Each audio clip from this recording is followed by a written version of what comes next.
கம்பெனில 3 லட்சம் ரூபாய் இன்சூரன்ஸ் வாங்கியிருக்கேன்.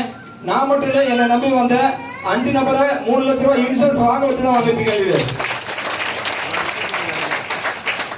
இந்த கம்பெனி மூலமா பாத்தீங்கன்னா நான் டெய்லி வருமானம் வாங்கியிருக்கேன், வார வருமானம் வாங்கியிருக்கேன், மாத போனஸும் வாங்கியிருக்கேன். லீடர்ஸ் யோசிச்சு பாருங்க, மாற்றுத்திறனாளியான நானு இந்த அளவுக்கு இறங்கி ஒர்க் பண்றது மூலியமா வார வருமானம் வாங்கிருக்கேன், டெய்லி வருமானம் வாங்கிருக்கேன், போனஸும் வாங்கியிருக்கேன். ஆனா நல்லா இருக்கிற நீங்க ஏன் முயற்சி எடுத்து பண்ணக்கூடாது? ஒரே ஒரு விஷயம் மட்டும் யோசிச்சு பாருங்க. இன்னைக்கு புதுசா வந்திருக்க நபர்கள் எதுவா இருந்தாலும் சந்தேகம் உங்களை அழைச்சிட்டு வந்திருப்பாங்க பாத்தீங்களா? உங்களோட ஃப்ரெண்டோ ரிலேட்டிவோ யாரா இருந்தாலும் சரி, நம்பி வாங்க, உங்களை சப்போர்ட் பண்ணி ஜெயிக்க வைக்க நாங்களும் சரிமான லீடர்ஸ் இருக்காங்கன்னு சொல்லி முடிச்சுக்கிறேன்.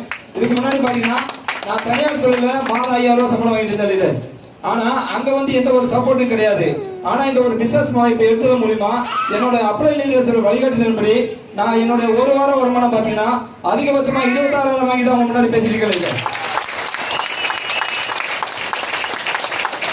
யோசிச்சு பாருங்க, எல்லா பெனிஃபிட் இதுல இருக்கு.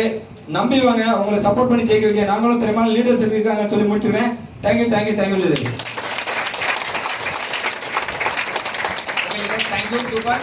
சார் எக்ஸ்பீரியன்ஸ் கண்டிப்பா உங்களுக்கு ஒரு உத்வேகத்தை கொடுத்துருக்கோம். இருக்கக்கூடிய லீடர்ஸ் எல்லாருமே அடுத்த நிலைக்கு வரணும் அப்படின்னு சொல்லிட்டு அவங்கள இருக்கை காமிச்சுக்கலாம்.